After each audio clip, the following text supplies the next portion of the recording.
अब तो गांव में ईमानदारी बची ही नहीं बेटा, सब अपना फायदा देखते हैं। क्यों काका, कभी ना कभी तो कोई आएगा जो सबको सही रास्ता दिखाएगा। अब वो दिन भी चला गया बेटा, आज तो भगवान भी रिश्वत मांगते होंगे। पास ही एक फटे कपड़ों में लिपटा भिखारी था, बाल बिखरे, चेहरा थका हुआ। वो चौपाल के कोने में बैठा रोटी का टुकड़ा खा रहा था। लोग उसे पागल रामू कहते थे। कोई बात नहीं करता, बस बच्चे उसका मजाक उड़ाते। देखो देखो पागल आया, दीवार पे बैठा गाना गा रहा। कुछ ही दिनों में गांव में चोरी की घटनाएं बढ़ने लगी। कभी किसी का अनाज गायब, कभी मंदिर का दान पात्र खाली। लोगों में अफवाहें फैलने लगी। रात को कोई साया घूमता है गांव में। एक रात दूध वाला हरिया का घर हिला। उसके दरवाजे पर सुबह सबने देखा, दीवार पर लाल रंग से लिखा था, हरिया दूध में पानी मिलाता है, सावधान रहो। पूरा गांव जमा हो गया। हरिया का चेहरा सफेद पड़ गया। मैं नहीं जानता किसने लिखा। सभी एक दूसरे को देखने लगे। गणपत बोला, भाई झूठ बोल रहा है, सबको पता है तू क्या करता है। तू कौन सा दूध बेचता है गणपत? तू खुद चीजों के दाम बढ़ाता है। गांव के सरपंच भोलाराम ने कहा, बस करो सब, यह कोई बड़ा खेल लग रहा है। किसी में सच्चाई उजागर की है, मगर कौन? उस रात डर फैल गया। लोग अपने घरों के दरवाजे बंद करने लगे। और अगली सुबह गणपत की दुकान की दीवार पर भी लिखा मिला, गणपत लालच में अंधा, झूठी कीमतें लगाता है। गणपत की बीवी रोती रही और वो खुद गांव छोड़ने की धमकी देने लगा। गांव वाले अब बात करने से डरते थे। हर दिन एक नया नाम, एक नई दीवार और एक नई सच्चाई। रात का सन्नाटा था। हवा में अजीब सी ठंडक थी। कुत्ते भौंक रहे थे और लोग अपने घरों के दरवाजे कसकर बंद कर चुके थे। सिर्फ एक परछाई थी जो अंधेरे में घूम रही थी।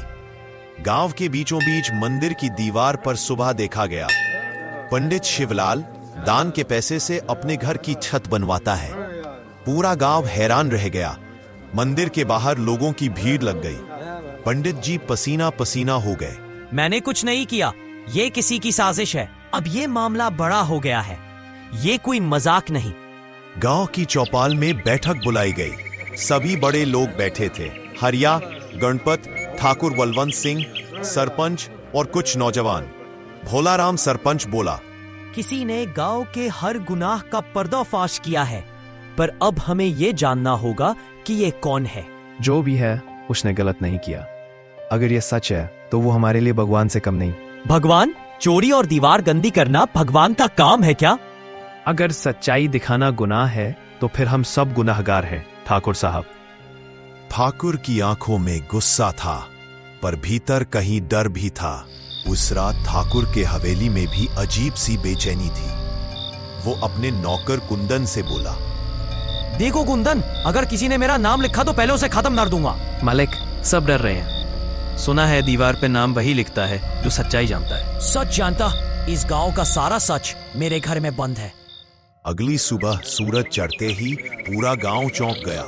इनामदार ठाकुर बलवंत सिंह की हवेली की दीवार पर बड़े लाल अक्षरों में लिखा था, ठाकुर बलवंत सिंह लोगों का पैसा खाता है, गरीबों की जमीन छीनता है। पूरा गांव हवेली के बाहर इकट्ठा हो गया। ठाकुर के मुंह से बोल नहीं निकल रहे थे। उसकी बीवी लाजवंती रोने लगी। अब क्या कहोगे ठाकुर? ये सब झूठ है, ये सब झूठ है। कोई मेरी बदनामी कर रहा है। फिर अपने खाते दिखाओ ठाकुर साहब, लोगों के कागज जिनकी जमीन आपसे छिनी।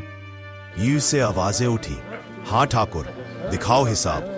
किसके खेत तुमने हड़पे थे? ठाकुर चुप हो गया। उसकी आंखों से पसीना टपकने लगा। फिर उसने धीरे से कहा, हाँ, मैंने कुछ गलतियां की, पर मैं भी डर गया था। डर सबको लगता है ठाकुर, पर ईमानदार वही है जो डर के बावजूद सच बोले। गांव में खामोशी छा गई। ठाकुर पहली बार झुक गया। उसने कहा, मैं अपने गुनाह मानता हूँ, मैं सबका हक लौटाऊंगा। लोगों की आंखों में हैरानी थी।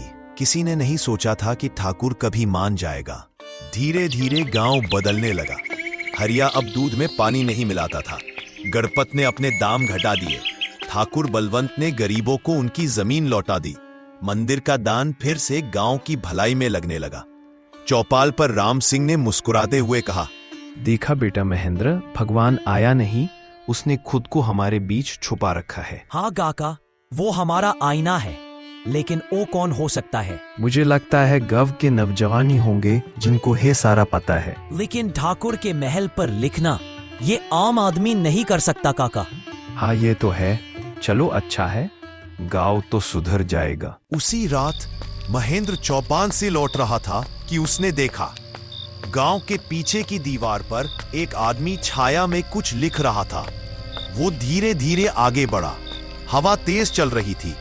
दीवार पर लाल अक्षरों में उभरते हुए शब्द लिखे जा रहे थे। महेंद्र ने धीरे से कहा, कौन है वहां? वो आदमी पलटा, पुराना फटा कुर्ता, उलझे बाल, थका हुआ चेहरा, वही भिखारी रामू। महेंद्र हैरान रह गया। तू दीवार पर लिखता है? कभी कभी सच्चाई दिखाने के लिए पागल बनना पड़ता है बेटा। तूने ये सब कैसे जाना? जब लोग मुझे पागल समझकर अपने रहस्य मेरे सामने बोलते थे, तब मैं सुनता था और फिर दीवार बोलती थी। मैं पहले इसी गांव का मास्टर था। जब मैंने ठाकुर की चोरी पकड़ी तो उन्होंने मुझे झूठा कहकर निकाल दिया। तब से मैंने तय किया, मैं नहीं बोलूंगा, पर दीवार बोलेगी। तू तो गांव का सच्चा रखवाला निकला, रामू। रामू ने मुस्कुराते हुए कहा। अब दीवार पर आखिरी नाम लिखना है। सुबह जब गांव वाले जागे, दीवार पर वही आखिरी नाम चमक रहा था। रामू, दीवार वाला आदमी जिसने हमें सच्चाई सिखाई।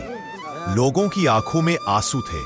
कोई उसे पागल नहीं कह रहा था। अब यह दीवार हमें याद दिलाए कि सच बोलने वाला कभी पागल नहीं होता। आगे रामू को उसकी नौकरी वापस मिल गई और सारा गांव वाले भी ईमानदारी से चलने लगा।